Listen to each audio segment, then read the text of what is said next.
जी। Child conservation foundation और सेवा भारती के साथ होने वाली प्रति सप्ताह की हमारी ये 286 वेबिनार है। आप सभी का हार्दिक स्वागत है। बच्चों के संबंधित विषयों पर हम लगातार चर्चा करते रहते हैं। बच्चों के क्या संवैधानिक अधिकार होते हैं और उसको निवेदन उन अधिकारों को किस प्रकार भारतीय संविधान के द्वारा सुरक्षित किया गया, आज का हमारा ये विषय रहने वाला है, जिस पर हमारे साथ बातचीत करने के लिए जुड़े हुए हैं श्री वेद प्रकाश तिवारी जी। आपका स्वागत है सर। आप प्राचार्य हैं, सतपुड़ा लॉ कॉलेज छिंदवाड़ा में। एक लंबा अनुभव है सर का बच्चों के साथ और लॉ कॉलेज के साथ पढ़ाने का, जुड़ने का। तो आज का विषय संवैधानिक संरक्षण एवं भारतीय विधि बालकों के अधिकारों के संबंध में, उस पर बातचीत करने के लिए मैं आमंत्रित करता हूं श्री वेद प्रकाश तिवारी सर को। Sir, over to you. Sir, सभी को नमस्कार, प्रणाम। चाइल्ड कंजर्वेशन फाउंडेशन एवं राष्ट्रीय सेवा भारती के इस नेशनल वेबिनार के 286वें अंक में मैं जुड़े हुए सभी भाग लेने वाले सभी मानद सम्मानित सदस्यों को मैं प्रणाम करता हूं। और आपने अवसर दिया इस पूरे बच्चों के विषय पर बोलने के लिए, तो मैं बाल अधिकार, संवैधानिक संरक्षण एवं भारतीय विधि, ये आज का मूल टॉपिक है और इस पर हम लोग चर्चा करेंगे। महोदय, मैं अपनी बात प्रारंभ करने से पहले एक छोटा सा आंकड़ा आप लोगों के समक्ष पेश करना चाहूंगा कि सबसे पहली बात तो ये कि बालक कौन है, इसकी डेफिनेशन, इसकी परिभाषा भारतीय संविधान में तो कहीं नहीं दी गई है, लेकिन फिर भी मोटे तौर पर यदि देखा जाए तो अलग अलग विधियों में परिभाषित करने का प्रयास किया गया है। एक आयु बताई गई है कि ऐसे उम्र के लोग जिनकी 18 से कम उम्र के लोग को हम लोग बालक बोलते हैं। मतलब ऐसे ह्यूमन बींग्स जिनकी उम्र 18 वर्ष से कम है, तो इनके संरक्षण और इनके लिए भारत के संविधान और भारतीय विधियों में क्या प्रावधान है, इस पर हम लोग चर्चा करेंगे और फोकस करेंगे कि बालकों के संबंध में क्या अभी तक उनके संरक्षण के लिए क्या क्या प्रयास किए गए। महोदय, भारत की 6 वर्ष तक की आयु जो है बच्चों की, आबादी में करीब 16 से 17 करोड़ बच्चे हैं। 6 से 14 वर्ष के बालकों की आबादी देखा जाए तो 18 से 20 करोड़ बच्चे हैं और 14 से 18 वर्ष के लगभग 8 से 10 करोड़ वो किशोरों की श्रेणी में आते हैं। ये दुनिया की सबसे बड़ी आबादी भारत में रहती है और सबसे युवा आबादी वाला देश भारत है। जनगणना की दृष्टि से यदि हम देखें तो 2011 के जो जनगणना करी गई थी तो उसमें बच्चों की संख्या लगभग 47.2 करोड़ थी। ये पिछले दशक में जो फर्टिलिटी रेट में कमी आने के कारण इसकी अभी गिरावट देखी जा रही है, लेकिन NFH की जो रिपोर्ट है, इसमें नेशनल फैमिली हेल्थ सर्वे के अनुसार भारत की जो कुल प्रजनन दर है वो 2 पॉइंट पर आ गई है, जिसका मतलब यह है कि भविष्य में बच्चों की संख्या स्थिर रहने वाली। अब हम बात करते हैं कि भारत में किशोर अपराधों के संबंध में जो नेशनल क्राइम रिकॉर्ड ब्यूरो का जो आंकड़ा है वो ये बताता है 2011 से और 2025 के बीच में कि 2011 में करीब 33,000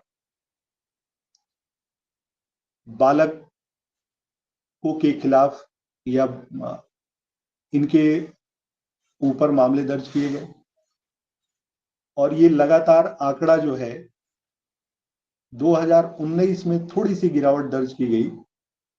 2022 में अपराधों में लगभग 30% की कमी हुई, लेकिन फिर ये 2023 में इसकी हल्की सी वृद्धि आपको देखने को मिली। अब बात आती है कि किशोर न्याय के संबंध में या किशोरों के संरक्षण के संबंध में ये क्या प्रयास किए गए और इसका विकास कैसे रहा। थोड़ा सा मैं उस पर दृष्टि डालूंगा।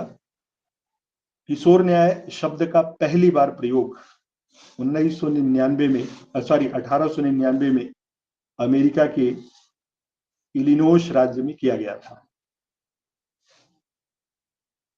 किशोर न्याय की अवधारणा भारतीय दंड संहिता और 1886 में रिफॉर्मेटरी स्कूल एक्ट के साथ की गई थी। रिफॉर्मेटरी स्कूल किशोर न्याय में एक मील का पत्थर साबित हुआ और इस दृष्टि से अदालतें बच्चों को 18 वर्ष की आयु तक 2 से 7 साल तक की संस्था में रखने का आदेश दे सकती थी। बच्चों से निपटने के लिए 1920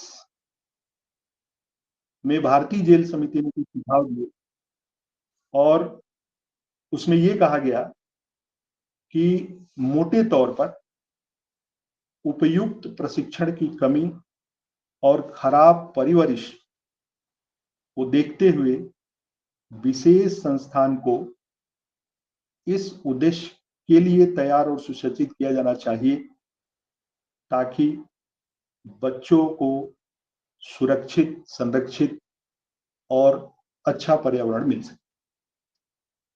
हम मानते हैं कि ऐसे युवा या बालक जिनकी उम्र 14 से 16 वर्ष है, उनको कैद में रखना सार्वजनिक नीति के खिलाफ है। इनको जेल में नहीं रखना चाहिए। इस बारे में भारतीय जेल समिति के 3 मुख्य सुझाव दिए गए। पहला तो उन्होंने ये कहा कि किशोर अपराधी के साथ एक वयस्क की तुलना में अलग तरीके से व्यवहार किया जाना चाहिए। किशोर अपराधियों को हिरासत में लेना प्रतिबंधित होना चाहिए और किशोर न्यायालयों का अलग से गठन किया जाना चाहिए। इस सुझाव के परिणामस्वरूप Madras children's act, Bengal children's act और बॉम्बे चिल्ड्रंस एक्ट ये 1920 से 1924 के बीच में लागू किए गए। मुख्य विचार बच्चों का कल्याण था और इस तथ्य के बावजूद कि बच्चा या तो अपराधी या उपेक्षित था, प्रयास ये किया गया कि उपेक्षित और अपराधी बच्चों की संख्या में हो रही वृद्धि का कारण क्या है। लगातार औद्योगिकरण और तेजी से शहरीकरण बढ़ने के कारण बच्चों के लिए कई प्रकार की समस्याएं खड़ी करती। इसलिए 1860 में बच्चों के लिए कानून बनाया गया जिसको हम लोग बाल अधिनियम 1960 के नाम से जानते हैं। इस अधिनियम का जो उद्देश्य था कि उपेक्षित और अपराधी बच्चों की देखभाल, सुरक्षा, कल्याण, शिक्षा और पुनर्वास कैसे प्रदान किया जाए। इस अधिनियम ने जेलों में बच्चों को बंदी बनाने पर सख्ती से रोक लगा दी। इस अवधि के दौरान किशोर न्याय प्रणाली देश भर में एक समान नहीं थी और प्रत्येक राज्य का अपना अलग अलग किशोर कानून था। मानदंड और उनके व्यवहार अलग थे। 1985 में किशोर न्याय प्रशासन की दृष्टि से संयुक्त राष्ट्र संघ मानक न्यूनतम नियम, मतलब United nation standard minimum rules को संयुक्त राष्ट्र महासभा ने बीजिंग नियम के रूप में जो प्रदर्शित किया था, जिसमें किशोरों की भलाई पर जोर दिया गया और कहा गया यह सरकार की जिम्मेदारी है कि वह किशोर के सार्थक जीवन के लिए परिस्थितियों का निर्माण करे, विकास करे, और सुझाव दिया कि किशोर न्याय राष्ट्रीय विकास प्रक्रिया और सामाजिक न्याय का अभिन्न अंग होना चाहिए। 1989 में बाल अधिकारों पर एक कन्वेंशन बनाया गया, संयुक्त राष्ट्र संघ के द्वारा आया, और ये सबसे व्यापक कन्वेंशनों में से एक था। कन्वेंशन में जो कवर किए गए अधिकार थे उनको हम 4 श्रेणियों में बांट सकते हैं। पहला जो है उसमें जीने का अधिकार, सुरक्षा का अधिकार, विकास का अधिकार और सहभागिता का अधिकार। यदि वैश्विक परिदृश्य को देखा जाए तो इस पृष्ठभूमि में भारत में पहला किशोर न्याय अधिनियम 1986 बनाया गया। इस अधिनियम में उपेक्षित या नाजुक किशोरों के देखभाल, संरक्षण और उपचार, विकास और पुनर्वास के लिए व्यवस्था की गई। लेकिन इस अधिनियम में एक कमी थी कि बच्चों की आयु को लेकर के इसमें भिन्नता थी। लड़कियों के उम्र के लिए कहा गया था कि ऐसी बच्चियां जिनकी उम्र 18 वर्ष की आयु प्राप्त कर चुकी है वो बालक होंगे, और लड़कों के लिए ये व्यवस्था थी कि जिनकी उम्र 16 वर्ष आयु प्राप्त नहीं किए हैं वे इस श्रेणी में आएंगे। इससे बहुत अस्पष्टता तथा भ्रम पैदा हुआ और भारत ने 1992 में यूएनएचसीआरसी की पुष्टि की, जिसने इसे एक जनादेश बनाया और उस कन्वेंशन के जो मुख्य प्रावधान थे उसको इस अधिनियम के माध्यम से लागू करने के लिए इस किशोर न्याय अधिनियम को संशोधित करने के लिए आवश्यक बना दिया कि फिर से इसमें अमेंडमेंट किया जाए। यदि कन्वेंशन की मूल बातों को हम देखें तो उसके आर्टिकल 2 में यह लिखा हुआ है कि बच्चों को सभी प्रकार की भेदभाव से बचाना चाहिए, चाहे उनका लिंग कुछ भी हो, धर्म कुछ भी हो, जाति और राष्ट्रीयता के बारे में बिना चिंता किए। अनुच्छेद 3 ये प्रावधान करता है कि सभी निर्णय को लेने की प्रक्रिया में प्राथमिक विचार बच्चों का सर्वोत्तम हित को ध्यान में रखना चाहिए। उपलब्ध संसाधन जो भी होंगे वो अधिकतम सीमा तक बच्चों के जीवन, अस्तित्व और विकास के अधिकार को सुनिश्चित करें। स्वतंत्र रूप से विचार व्यक्त करने और सुनने का बच्चों का अधिकार सुनिश्चित किया जाना चाहिए। इस वैश्विक परिदृश्य के कारण 2000 में इस अधिनियम को निरस्त कर दिया गया और नया किशोर न्याय बच्चों की देखभाल और संरक्षण अधिनियम 2000 लागू। ये पूरी जो व्यवस्था थी, इस व्यवस्था में इन 2000 के अधिनियम में जो मुख्य बिंदु थे वो ये ध्यान में रखा गया कि यह माना जाना चाहिए सभी बच्चे 18 वर्ष की आयु तक निर्दोष हैं और उनका कोई आपराधिक इरादा नहीं होता। सभी मानव समान रूप, गरिमा और अधिकारों के साथ एक माने जाएंगे। प्रत्येक बालक को उसके हितों को प्रभावित करने वाली सभी फैसले और कार्यवाहियों में सुने जाने तथा भाग लेने का उनका अधिकार होगा और उसमें बालक की उम्र तथा परिपक्वता को ध्यान में रखते हुए बाल दृष्टिकोण अपनाया जाएगा। बालक के बारे में सभी निर्णय प्राथमिक विचार पर आधारित होंगे और बालक के बेहतर हित में तथा बालक की पूर्ण क्षमता से उसका विकास हो, इस पर जोर दिया जाए। बच्चे की देखभाल, भरण पोषण, संरक्षण की प्राथमिक जिम्मेदारी उसके जन्मदाता परिवार तथा दत्तक ग्रहण अथवा पालक माता पिता की हो।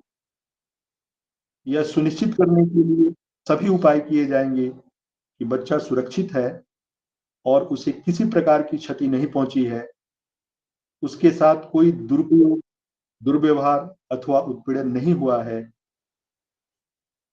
इस प्रकार सकारात्मक उपाय गैर निंदनीय शब्दों का बच्चों से संबंधित कार्यवाहियों के दौरान आरोप लगाने वाले शब्द, नकारात्मक शब्द इत्यादि का प्रयोग नहीं किया जाएगा और बच्चों को किसी अधिकार का त्याग करने की न तो अनुमति दी जाएगी और न ही मान्य किया जाएगा, चाहे यह इच्छा किसी बच्चे की हो या बच्चे की ओर से कार्यरत किसी व्यक्ति की हो, मंडल अथवा समिति की हो।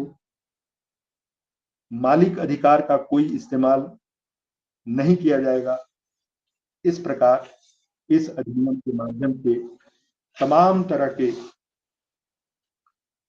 प्रयास किए गए कि बच्चों के देखभाल और संरक्षण की जो व्यवस्था है वो सुदृढ़ और सुचारू बने।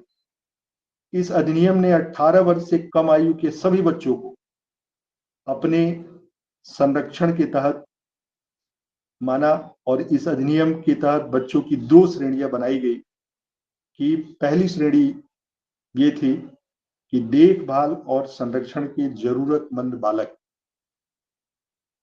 और दूसरी श्रेणी कानून का उल्लंघन करने वाले बालक।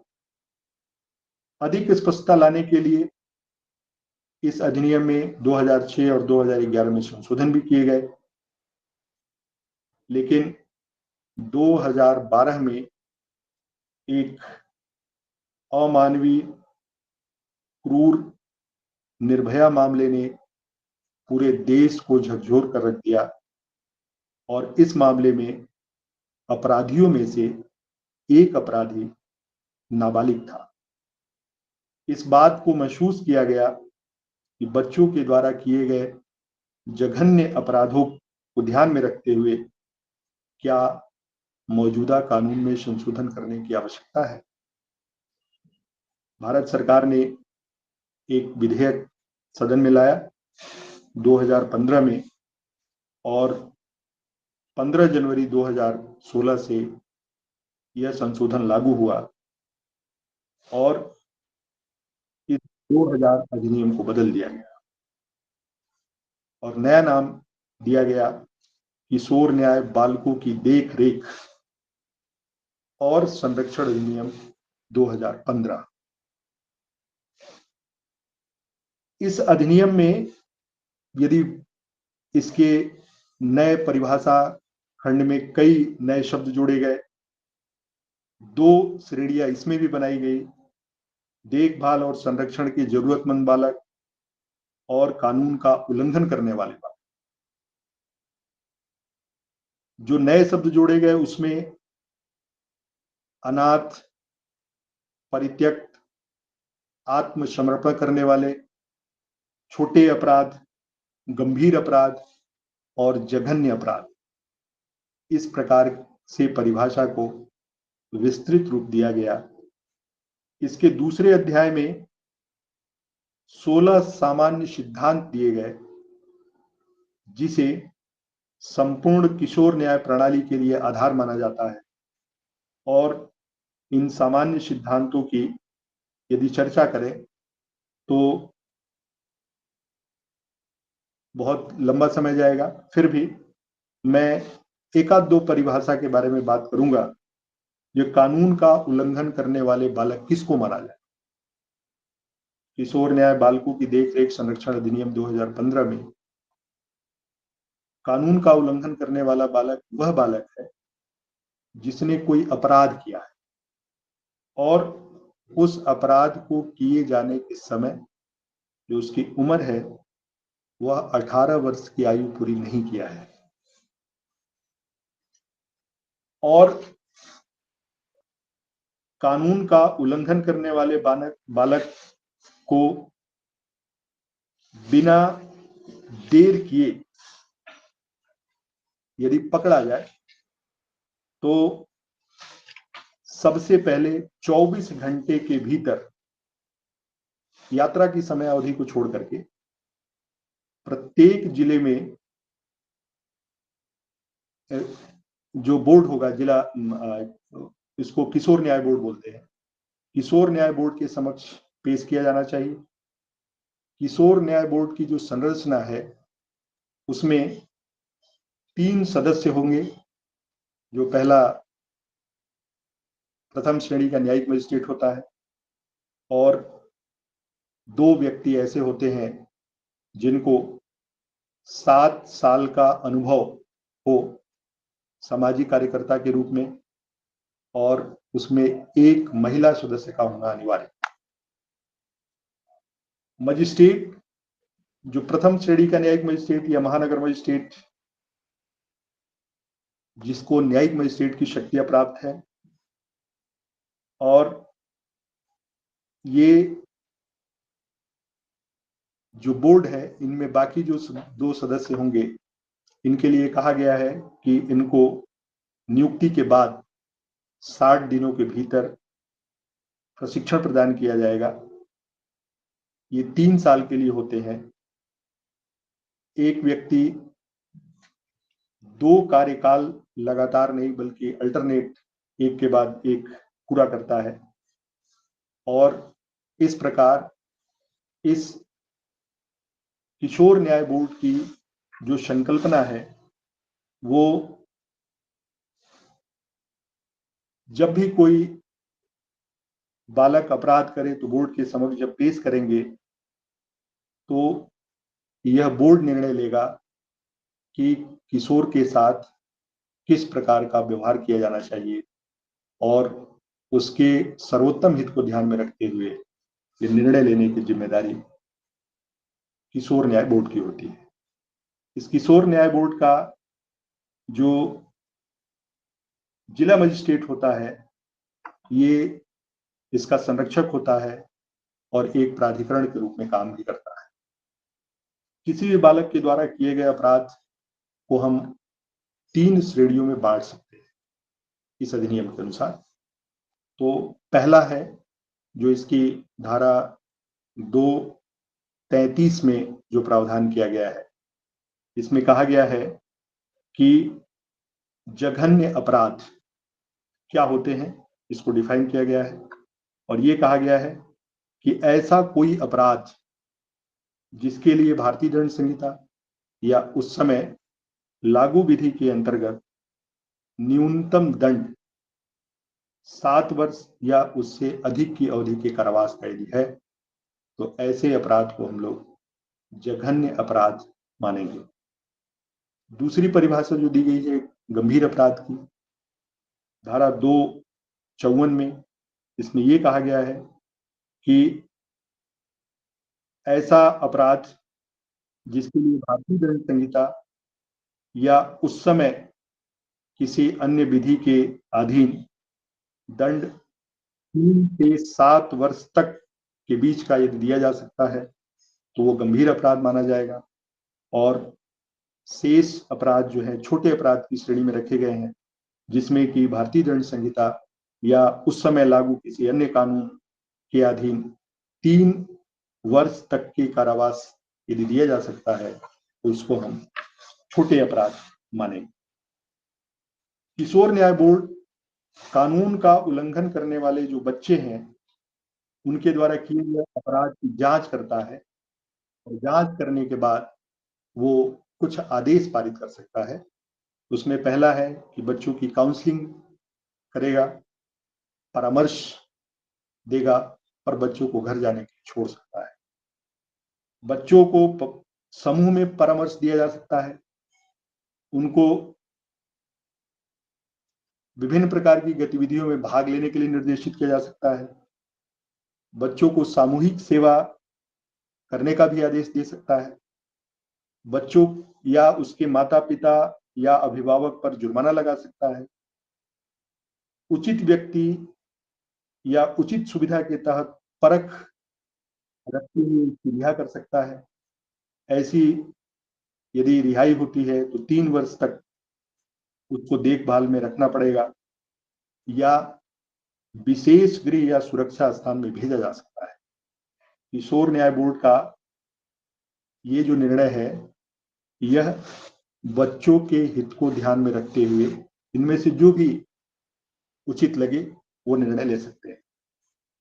16 से 18 वर्ष के बालक के द्वारा यदि जघन्य अपराध किया जाता है तो उसके संबंध में यह अधिनियम प्रावधान करता है कि जब कोई ऐसा बालक जघन्य अपराध करता है जिसकी उम्र 16 वर्ष की आयु पूरी कर ली है या जो 16 वर्ष से अधिक आयु का है, तो बोर्ड ऐसा अपराध करने वाले बालक के संबंध में निम्न निर्णय कर सकेगा। इसमें निर्णय लेते समय ये ध्यान में रखना चाहिए कि उसकी मानसिक और शारीरिक क्षमता कैसी है, ये अपराध के परिणाम को समझने की उसकी योग्यता क्या है, उन परिस्थितियों को समझना जिसमें अपराध किया है। ये निर्धारण करने के बाद बोर्ड इस निष्कर्ष पर पहुंचेगा कि मामले में आगे परीक्षण की आवश्यकता है अथवा नहीं। बोर्ड के पास इस मामले में बाल न्यायालय में भेजने का विकल्प भी है। बाल न्यायालय ये सत्र न्यायालय ही है जो जघन्य अपराधों की कोशिश करने वाले मामलों का विचारण करेगा और उसका निर्णय सर्वमान्य होगा। यदि परीक्षण के बाद कानून का उल्लंघन करने वाले बालक को बाल न्यायालय द्वारा जघन्य अपराध करने का दोषी पाया जाता है तो ऐसे बालक को उसके 21 वर्ष की आयु होने तक सुधार और पुनर्वास के लिए सुरक्षा स्थल पर भेजा जाए। 21 वर्ष की आयु पूरी करने के बाद बच्चे का मूल्यांकन बाल न्यायालय द्वारा किया जाएगा और उसके बाद या तो बच्चे को छोड़ दिया जाएगा या बाकी कारावास के लिए उसे जेल भेज दिया जाएगा। तो कहने का मतलब ये है कि यदि जघन्य अपराध करने वाले बालक की आयु 14 से 16 वर्ष के बीच है तो यह निर्भया के मामले के बाद ये परिवर्तन इस अधिनियम में करके और यह सामाजिक संरचना के ताने बाने को ठीक से बनाए रखने और बालक की सोच समझ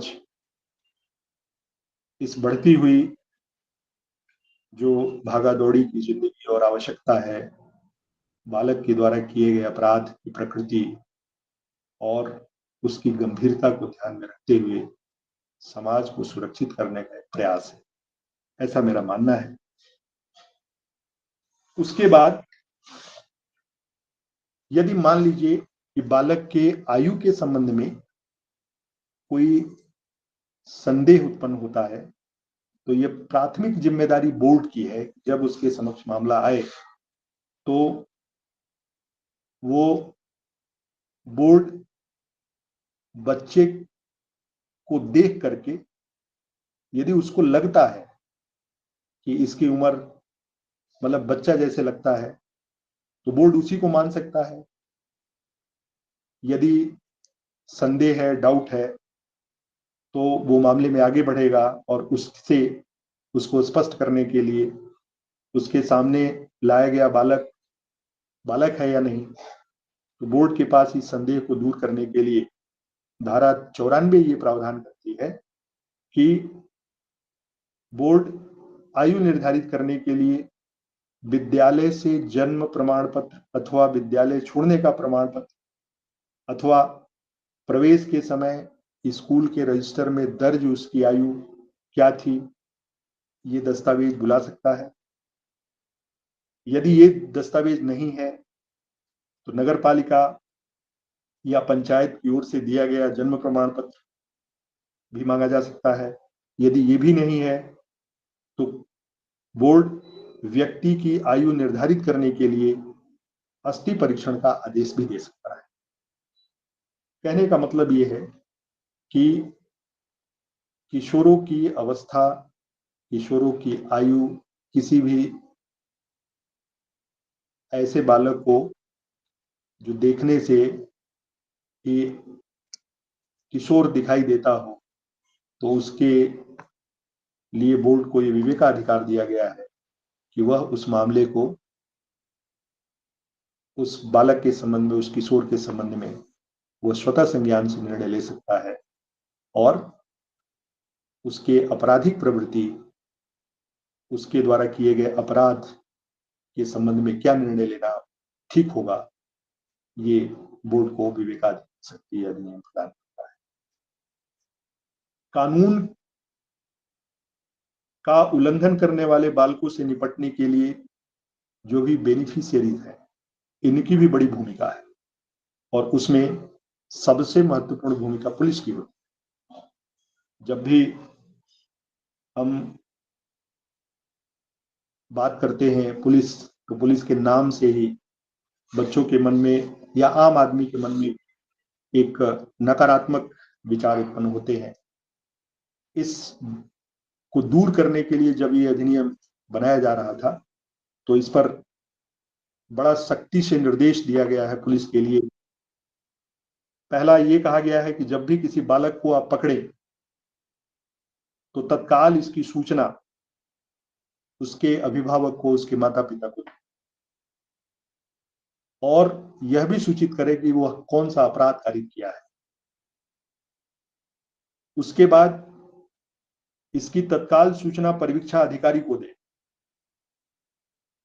ये बालक पकड़ा गया है, ताकि वह उस बालक की सामाजिक पृष्ठभूमि और किस वातावरण में वो रह रहा है, इसके बारे में उसका डाटा आंकड़ा इकट्ठा कर सके।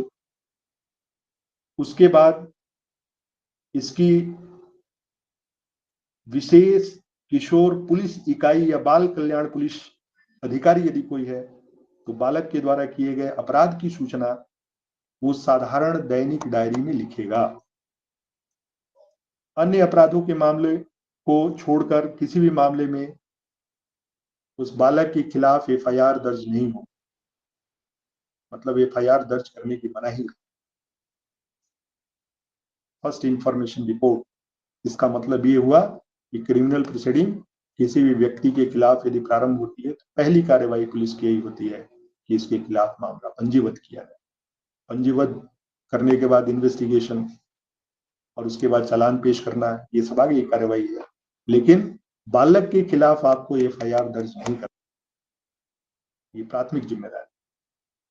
बालक को पकड़े जाने की शक्ति का प्रयोग केवल जघन्य अपराध के विषय में ही होगा और बालक को तब तक नहीं पकड़ा जाएगा जब तक कि ऐसा करना उसके हित में नहीं हो।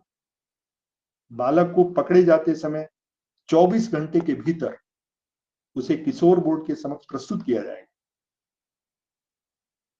इसका मतलब ये हुआ कि किसी भी बालक की आजादी, स्वतंत्रता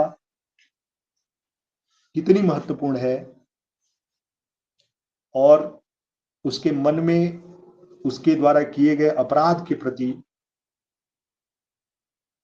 किस चीज का भय और डर, ये अपराध क्यों किया, किस परिस्थिति में किया, इन सब विषयों पर विचार करना, ये काम बोर्ड को दिया गया है, ये जिम्मेदारी बोर्ड की है। छोटे मोटे अपराधों के संबंध में बाल कल्याण पुलिस अधिकारी बालक की सामाजिक पृष्ठभूमि की रिपोर्ट के साथ बालक द्वारा किए गए अपराध की जानकारी बोर्ड को भेजेगा और बालक को किसी भी प्रकार की कोई हथकड़ी, जंजीर या बेड़ी नहीं लगाई जाएगी। बच्चे को प्रेशर गृह में उचित सुविधा या उचित व्यक्ति के साथ रखा जाएगा जब तक कि उसे किशोर न्याय बोर्ड के सामने पहली बार प्रस्तुत न किया गया हो। मतलब बोर्ड को कितनी बड़ी शक्ति दी गई है कि आप इस बोर्ड के जो 3 मेंबर हैं, उस 3 मेंबर में 2 महत्वपूर्ण मेंबर जो सामाजिक क्षेत्र से आएंगे, जिन्होंने 7 वर्ष तक का अपना अनुभव इस क्षेत्र में रखा हुआ है, तो उनकी जिम्मेदारी ये कितनी बड़ी है कि एक बालक के भविष्य को ध्यान में रखते हुए वो निर्णय लेंगे और उसके बाद मामले में आगे प्रोसीड करें। बालक से किसी दस्तावेज या किसी भी बयान पर हस्ताक्षर नहीं कराया जाएगा और एफआईआर दर्ज होने के मामले में उसकी प्रति बच्चों को या उसके माता पिता को देनी होगी। बच्चे को नहीं, उसके माता पिता को देनी। इस प्रकार पुलिस बातचीत के दौरान पुलिस के लिए विशेष निर्देश दिए गए हैं कि किशोर पुलिस इकाई बाल कल्याण पुलिस अधिकारी बालक को अपना अपराध स्वीकार करने के लिए बाध्य नहीं करे और किसी भी प्रकार का बल का प्रयोग नहीं किया जाएगा। पुलिस जब बालक से बातचीत करे तो उसके माता पिता की उपस्थिति अनिवार्य या उसका संरक्षक उपस्थित होना चाहिए। विशेष पुलिस या बाल कल्याण पुलिस अधिकारी सामाजिक पृष्ठभूमि की उसकी एक रिपोर्ट तैयार करेगा और उन परिस्थितियों की जानकारी देगा जिसमें उसे पकड़ा गया और पहली सुनवाई पर उसको किशोर न्याय बोर्ड के समक्ष भेजेगा। विशेष पुलिस इकाई बाल कल्याण पुलिस अधिकारी बालक के माता पिता और अभिभावकों को भी यह सूचित करेगा कि बालक को बोर्ड के समक्ष प्रस्तुत किया जा रहा है। यदि आवश्यकता हो तो बालक को तत्काल चिकित्सा सहायता भी प्रदान की जाएगी।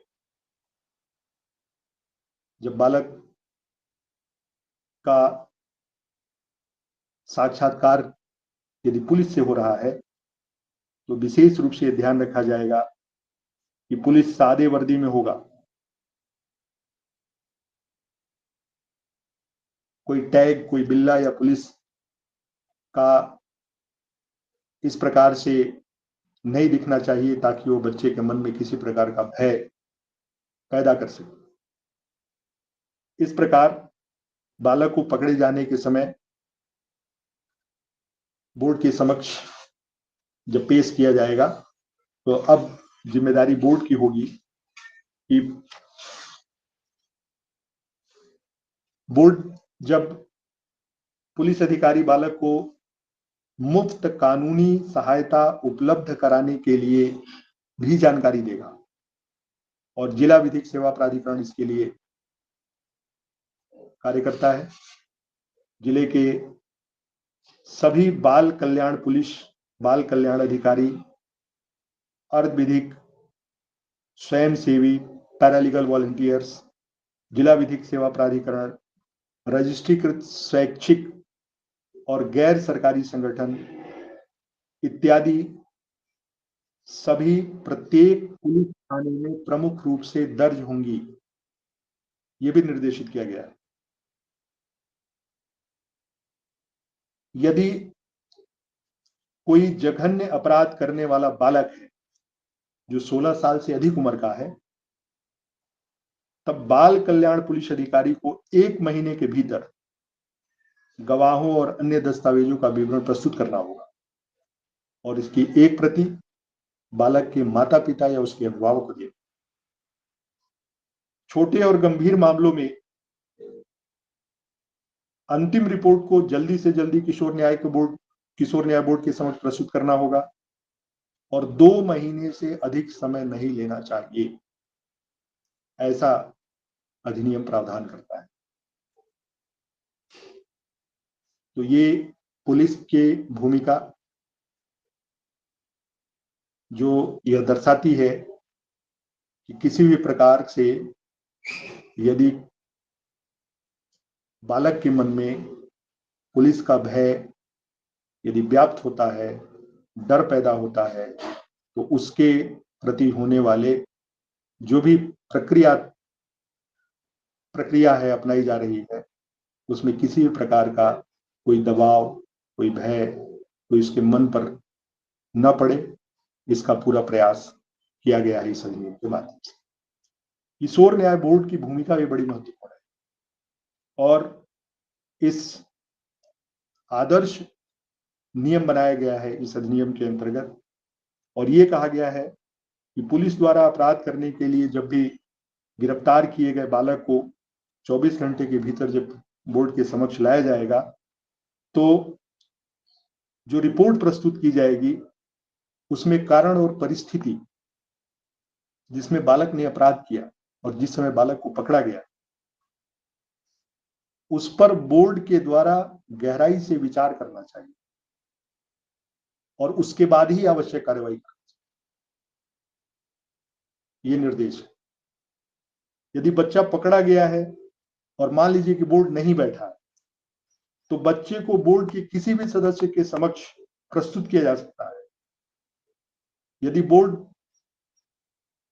बैठा नहीं और बालक पकड़ा गया, तो बोर्ड के एक सदस्य के समक्ष बच्चे को प्रस्तुत किया जाएगा और अगली बैठक में एकल सदस्य द्वारा दिए गए आदेश की पुष्टि करनी होगी। बालक के संबंध में जो भी निर्णय उस बोर्ड के द्वारा लिया जाएगा, तो इसकी पुष्टि अगली बैठक में आपको करनी पड़ेगी।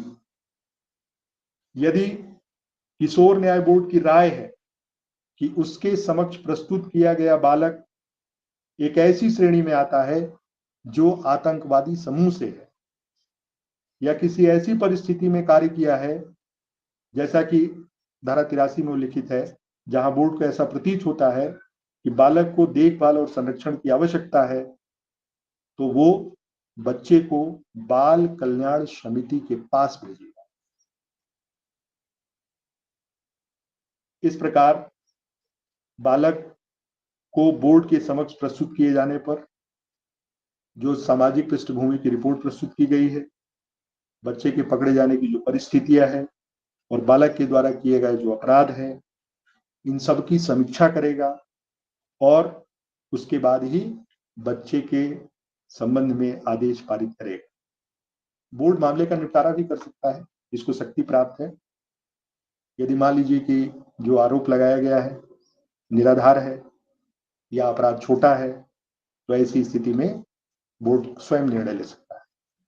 बच्चे को जब CWC के पास यदि भेजता है और बोर्ड को लगता है कि बच्चे की देखभाल की जरूरत है और सुरक्षा की आवश्यकता है, तो वो वैसा निर्देशित कर सकता है। इस प्रकार यदि हम इसके प्रारूप 3 को देखें, तो उपयुक्त व्यक्तियों और संस्थाओं को या परीक्षा अधिकारियों की देखरेख में निर्देश के साथ छोड़ा जा सकता है कि अगली तारीख पर जांच के लिए इस बालक को प्रस्तुत किया जाए। बोर्ड बच्चे की देखभाल के लिए संस्थान में रखने का आदेश पारित कर सकता है अगर उसे लगता है कि यह विकल्प बच्चे के हित में सर्वोपरि है। जांच के लंबित रहने के समय या छोड़े जाने के समय सभी मामलों में बोर्ड सुनवाई की अगली तारीख सूचित करेगा, जो कि पहली संक्षिप्त जांच की तारीख से अधिकतम 15 दिन के बाद की होगी। इस प्रकार कानून का उल्लंघन करने वाला बालक जमानत दिए जाने के बाद सुनवाई के लिए निर्धारित तारीख को बोर्ड के सामने प्रस्तुत यदि मान लीजिए नहीं हो पाता, तो बोर्ड बाल कल्याण पुलिस अधिकारी को बालक को प्रस्तुत करने का निर्देश जारी करेगा। यदि बालक प्रस्तुत किए जाने के निर्देश जारी किए जाने के बाद भी बोर्ड के समक्ष प्रस्तुत नहीं हो पाता तो बोर्ड अधिनियम की धारा 26 के अधीन आदेश पारित कर सकता है। इस प्रकार बालक के संबंध में जो परीक्षा के लिए गवाह जो प्रस्तुत किए जाएंगे उनके समय यह बोर्ड सुनिश्चित करेगा कि जांच कार्य पूर्णतः प्रतिकूल कार्यवाही के रूप में न की जाए। बोर्ड बालक से बाल अनुकूल रीति से व्यवहार करेगा। ये बाल अनुकूल रीति क्या है, इसको इस अधिनियम में स्पष्ट तो नहीं किया गया, लेकिन व्यवहारिक दृष्टि से यदि देखा जाए तो बालक के लिए जो बोर्ड के समक्ष जो भी कार्यवाही चलेगी तो उस कार्यवाही में प्रयास ये किया जाएगा कि बालक को जरा भी नहीं लगना चाहिए कि उसके द्वारा जो किए गए अपराध के संबंध में विचारण चल रहा है या पूछताछ चल रही है। सामान्य बातचीत जैसे परिवार में एक बालक के साथ उसके माता पिता या उसके संरक्षक करते हैं, उस तरीके से व्यवहार किए जाने की अपेक्षा है। किसी निष्कर्ष पर पहुंचने के लिए बोर्ड जब भी उसके पकड़े जाने की परिस्थिति और अपराध का जो ब्यौरा वाला रिपोर्ट तैयार करेगा, उसमें सामाजिक जो इन्वेस्टिगेशन की गई है उसकी रिपोर्ट पर भी ध्यान देगा। तो पहली बार उसकी उम्र के निर्धारण होने के बाद बोर्ड के द्वारा लिया गया निर्णय है, वह निर्णय बच्चे की सर्वोत्तम हित को ध्यान में रखते हुए प्रारंभिक जांच की रिपोर्ट, यदि मान लीजिए कि यह बोर्ड की राय है कि अपराध जो किया गया है वो एक वयस्क दिमाग की तरह किया गया है और बालक पर विचारण वयस्क के रूप में किए जाने की आवश्यकता है, तो बोर्ड उसके लिए कारण बताएगा और बच्चे के माता पिता या अभिभावक के साथ उस रिपोर्ट की एक प्रति साझा करेगा और मामले को बाल न्यायालय को भेज देगा। बाल न्यायालय प्रारंभिक निर्धारण के बाद बोर्ड निम्नलिखित आदेशों में से कोई भी एक आदेश पारित कर सकेगा कि बालक को सुरक्षित जगह पर रखने के लिए आदेश पारित कर सकेगा। जिन मामलों में बोर्ड बालक को सलाह या भर्त्सना या सामूहिक परामर्श में बालक की भागीदारी के बाद रिहा करता है तो उसे सामुदायिक सेवा का आदेश देता है, तो उस मामले में जिला बाल संरक्षण इकाई ऐसे परामर्श एवं सामुदायिक सेवा की व्यवस्था करने के लिए निर्देश भी जारी कर सकता है। जिन मामलों में बोर्ड के द्वारा कानून का उल्लंघन करने वाले बालक को परिवीक्षा पर छोड़ा जाता है तो उसके माता पिता या संरक्षक या किसी उपयुक्त व्यक्ति की देखभाल में रखे जाने का निर्देश दे सकता है। उस मामले में जिस व्यक्ति की देखरेख में उस बालक को छोड़ा जाता है उस व्यक्ति को लिखित वचन पत्र प्रस्तुत करना होगा और लास्ट में व्यक्तिगत अनुबंध जारी पर भी छोड़ा जा सकता है। इस प्रकार यदि बोर्ड ने यह निर्णय लिया है कि परीक्षा अधिकारी के निरीक्षण में रखा जाना चाहिए तो उसके परीक्षा पर 3 वर्ष तक के लिए रखा जा सकता है। बोर्ड को यदि यह प्रतीत होता है कि बालक को परीक्षा की शर्तों का पालन उसने नहीं किया तो उस मामले में बोर्ड निगरानी के शेष समय के लिए उस बालक को विशेष गृह या सुरक्षित स्थान पर भेज सकता है। इस प्रकार सर 5-7 मिनट में वाइंड अप करेंगे जी। इस प्रकार ये जो मामला है वो बोर्ड के समक्ष लंबित रहने के दौरान गृहों के दौरे इत्यादि के विषय में विभागीय रिपोर्ट प्रस्तुत करने की भी सलाह देता है। तो इस पूरे मामले को बालकों के संबंध में यदि देखा जाए तो भारत की जो स्थिति है और भारत में जो बालकों के द्वारा अब नए प्रकार के जो सोशल मीडिया और तमाम तरह के प्लेटफॉर्म है सोशल मीडिया के, जहां पर यह देखा गया है कि बालकों के द्वारा अब अपराध जो नए तरीके के बढ़ रहे हैं उसमें उनकी भागीदारी लगातार बढ़ती चली जा रही है। मेरा जहां तक मानना ही है कि यह जो सामाजिक व्यवस्था का ताना बाना, या जिस भी हम लोग इस पारिवारिक व्यवस्था की इकाई में रहते हैं, वहां पर सबसे मूल जो इकाई है या मूल जो बिंदु है वो परिवार की इकाई में बालक एक ऐसा विषय है जिस पर गहराई से विचार करना चाहिए। उसके संरक्षण, उसके पोषण, उसकी शिक्षा, उसके परवरिश, इन सबको यदि परिवार ध्यान देगा तो इस प्रकार के कानूनों की भारत में कोई आवश्यकता नहीं पड़ेगी। अभी अंतर्राष्ट्रीय स्तर पर हम भारत की स्थिति की बात करें तो अंतर्राष्ट्रीय मंचों पर भारत को बार बार ये सलाह दी जाती है कि बाल तस्करी और कुपोषण से बालक को किस प्रकार से बचाया जाए। इसके लिए अंतर्राष्ट्रीय संधियों के प्रति भारत अपनी प्रतिबद्धता व्यक्त करता है और बाल श्रम प्रतिषेध, किशोर न्याय बोर्ड जिसके भी हम लोगों ने चर्चा किया,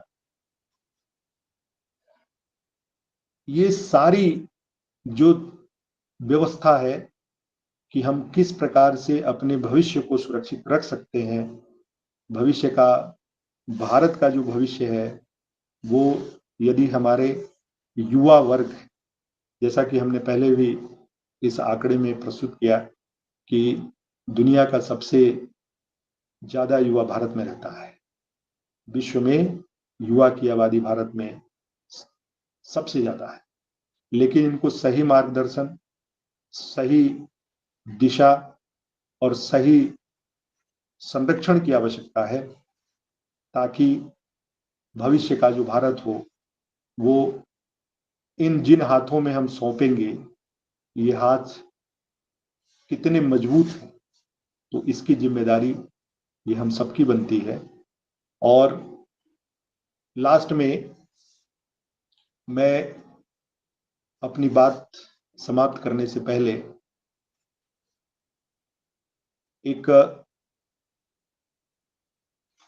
इस पूरे मंच को मेरा आग्रह है कि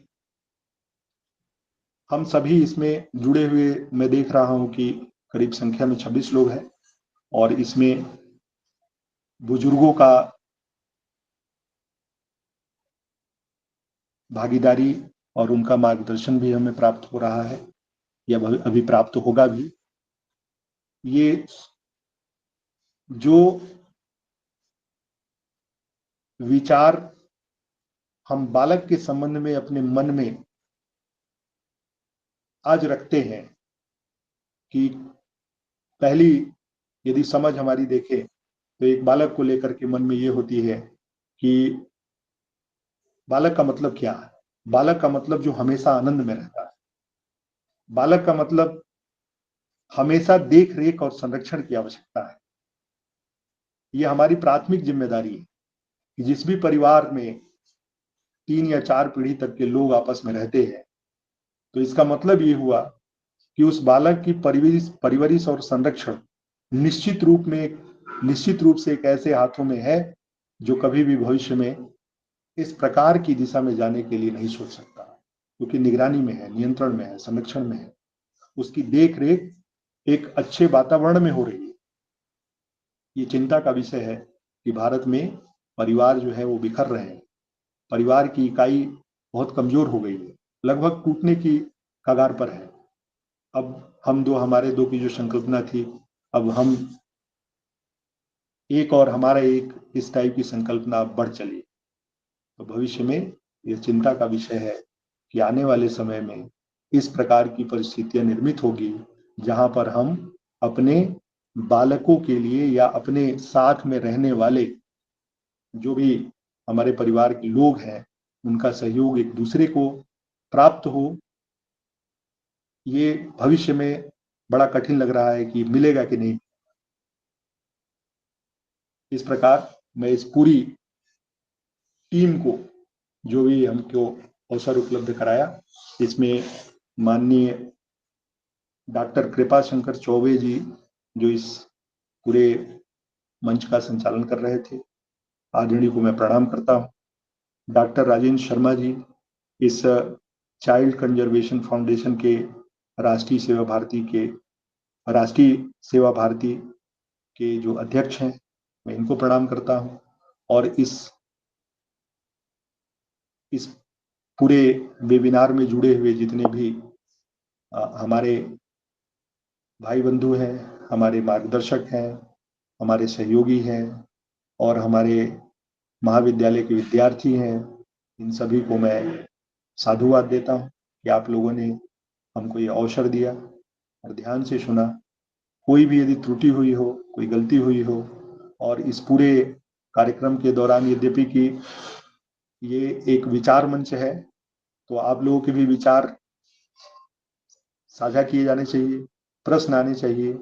मेरी अपेक्षा है कि आप 2 मिनट या 5 मिनट तक, जो भी आपको ऐसा लगे, तो आप हमसे इसके संबंध में प्रश्न पूछ सकते हैं कि जो भी हम लोगों ने चर्चा की। तो सर को धन्यवाद भाई साहब, बहुत बहुत जी बहुत अच्छा रहा। आपने एक पूरा जुवेनाइल जस्टिस एक्ट की ओवरऑल प्रोस्पेक्टिव, कब से शुरू हुआ, कब से लेके 18th सेंचुरी से लेकर के 2025 तक का क्या इतिहास रहा और भारत में किस प्रकार बच्चों की आबादी प्रभावित हो रही है इन कानूनों से, इस पर अपनी बातचीत रखी। हमारे अध्यक्ष भी जुड़े हुए हैं, डॉक्टर राघवेंद्र शर्मा। ये सत्र को हम ओपन करेंगे क्वेश्चन आंसर के लिए, और उसके पहले हम डॉक्टर राघवेंद्र शर्मा जी आदरणीय अध्यक्ष जी से निवेदन करूंगा कि भाई साहब अपना अध्यक्षीय उद्बोधन दें।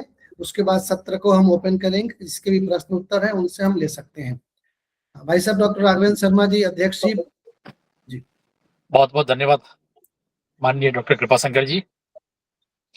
मैं आदरणीय वेद प्रकाश जी को सुन रहा था, तो आपने जुवेनाइल जस्टिस के संबंध में जो इतिहास है, वास्तव में अगर किसी भी व्यवस्था को, किसी भी विषय को अगर समाज के अंदर ले जाना और समाज में परिवर्तन चाहते हैं, तो उसकी ऐतिहासिक पृष्ठभूमि को समझना बहुत आवश्यक है। आज आपने उसके पूरे इतिहास को, दुनिया के अंदर बच्चों की स्थितियों के बदलाव को जो इंगित किया है, ये बहुत ही प्रेरणादायी रहा है। और मुझे लगता है कि दुनिया के अंदर बच्चों को देखने की स्थिति जो भी हो, लेकिन भारत के अंदर तो ये स्थिति को देखने के लिए एक परिवार व्यवस्था है, और परिवार व्यवस्था से ही भारत में बच्चों की स्थितियां, परिस्थितियों का आकलन किया जाता था। और मुझे लगता है सामूहिक परिवार व्यवस्था जो भारत की थी, वह बच्चों के संपूर्ण विकास के लिए बहुत ही उपयोगी, और जो समस्याएं आज हम देख रहे हैं, वो एक सामूहिक परिवार, सामूहिक व्यवस्था में वो समाधान था। कानून का अपना काम है, कानून अपनी जगह काम करता है। अगर किसी तरह की कोई घटनाएं, दुर्घटनाएं होती हैं, तो कानून की आवश्यकता पड़ती है और कानून के द्वारा उनको हम दूर करते हैं। लेकिन हम देखते हैं कि हमारी समाज व्यवस्था में जो समस्याएं हैं, उनका समाधान एक ऑटो मोड पे चलता था, और उससे हम लोग बच्चों के भविष्य को और बच्चों के पर होने वाली समस्याएं, उनके समाधान पर हम स्वतः विचार करते थे। आज हमारा कौन से नंबर का ये वेबिनार होगा कृपा जी? भाई साहब 286, 286। 286 एक अपने आप में बहुत बड़ी तपस्या और बहुत बड़ा एक आंकड़ा लेकर के हम लोग चल रहे हैं लगातार इतने सप्ताह से। मुझे बार बार लगता है कि अगर किसी से हम बोलते हैं कि हम 286 सप्ताह से, जो कि लगभग 5 6 7 साल के आसपास, हम 5 साल से ऊपर पहुंच रहे हैं, तो किसी भी विषय को इतना लंबा चलाना वास्तव में बहुत असंभव काम है। मैं सीसीएफ की पूरी टीम को, शब्द नहीं है जिसमें उनको धन्यवाद देना चाहिए। और आप जिस लगन और तपस्या के साथ इस काम को कर रहे हैं, मुझे लगता है कि इसके लिए तो वास्तव में शब्द हो ही नहीं सकते हैं। और मैं देख रहा हूँ श्यामल राव जी हैं, हमारे पुराने जो सारे लोग हैं, इतने लंबे समय से इतने अनुभवी व्यक्ति हैं, प्रत्येक विषय पर को इतनी गंभीरता से सुनते हैं। तो बच्चों के रूप में, एक सच्चे साधक के रूप में मैं इनको देखता हूँ। और आप बच्चों के लिए, वास्तव में मैं कहूँ कि बच्चों के लिए जीते हैं। आप लोगों की हर एक सांस बच्चों के लिए है। ऐसे सभी बच्चों के लिए अपना जो ऋषि तुल्य जीवन लगाते हैं, मैं सबको बहुत बहुत नमन और साधुवाद देता हूँ। और हम इसी तरह से इस काम को आगे बढ़ाते रहें। अब मुझे लगता है हम वर्ष में एक बार फिजिकल रूप से मिलते ही हैं। आगे की जो भी कोई योजना प्लान होगा तो मैं चाहता हूँ कि एक बार कृपाशंकर जी अब चर्चा करेंगे। और अभी तक हम भोपाल में करते हैं, इस बार प्रयास करेंगे भोपाल के बाहर कहीं किया जाए। तो जैसा कृपाशंकर जी की उसमें अनुमति होगी वैसा हम लोग इसको किसी और प्रदेश में भी कर सकते हैं। अगर ऐसा कोई सुझाव हो, अभी से कोई चर्चा विचार करना हो तो हम उस पर भी विचार करना चाहिए। आप सभी का बहुत बहुत धन्यवाद। आगे आप प्रश्न उत्तर के माध्यम से इस चर्चा को आगे बढ़ाएंगे। जी, वैसे हम 300वां वेबिनार जल्दी ही, अब 14 सप्ताह और है, तो साल में एक बार जो करते हैं तो उसको हम प्लान कर रहे हैं फिजिकल रूप से। और उसके लिए कोर टीम की बैठक भी ऑनलाइन रखनी है, थोड़ी सी चर्चा हुई है, मैं आपको डिटेल में बताता हूँ मिल करके 1-2 दिन में, तो इसको करेंगे। और इसके बाद हम इसको एक दूसरे स्तर पर ले जाने की एक संवाद सत्र के माध्यम से, कि हमारी जितनी भी इकाइयां हैं वो महीने में कम से कम एक विद्यालय में, एक स्कूल में जाकर के इस विषयों को लेकर के संवाद करें और उसको भी हम लाइव लेकर के आए, जिससे कि जैसा कि वेद प्रकाश जी ने बताया था, और इसमें बात की बच्चों को हमें कानून के बारे में बेसिक जानकारी उसी स्तर पर देनी पड़ेगी जो वो स्कूल से लेकर के आगे के स्तर पर है। तो ये भी 2 योजनाएं हैं भाई साहब, जो 300वें वेबिनार से पहले आपके समक्ष रखेंगे।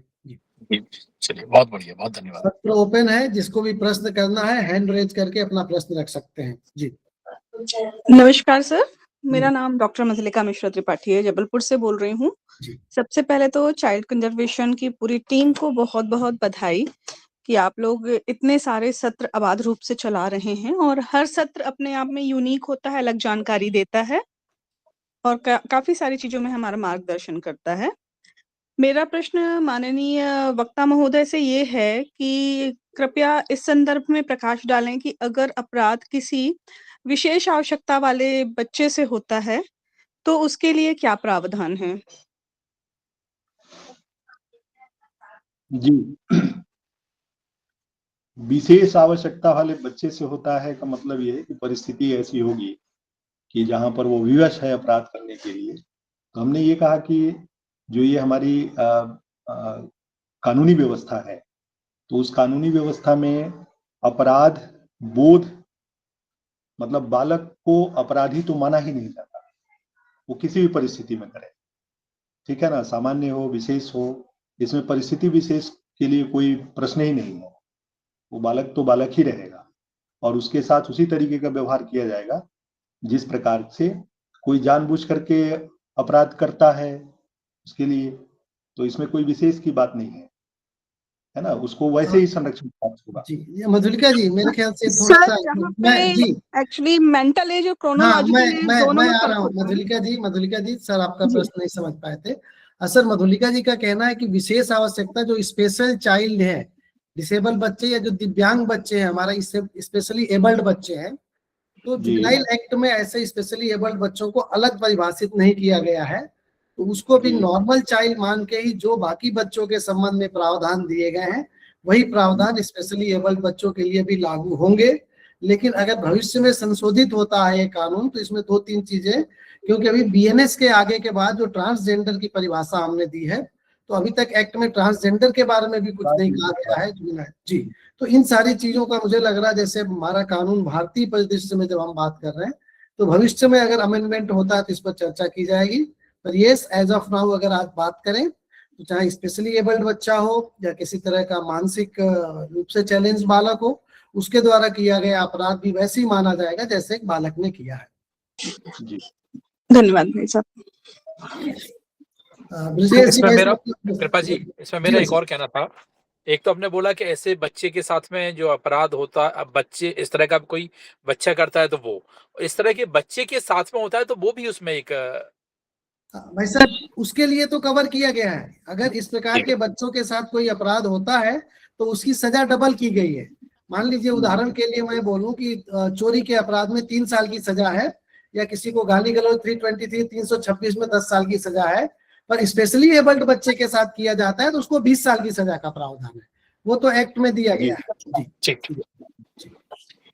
ब्रजेश जी भाई साहब अपना प्रश्न रखें। सभी को प्रणाम। सर ने एकदम जो है क्लासरूम के तरीके से छोटे बच्चों को जैसे पढ़ाया जाता है वैसे पढ़ाया, बहुत ही अच्छा लगा। और हम लोग जो जस्ट जुवेनाइल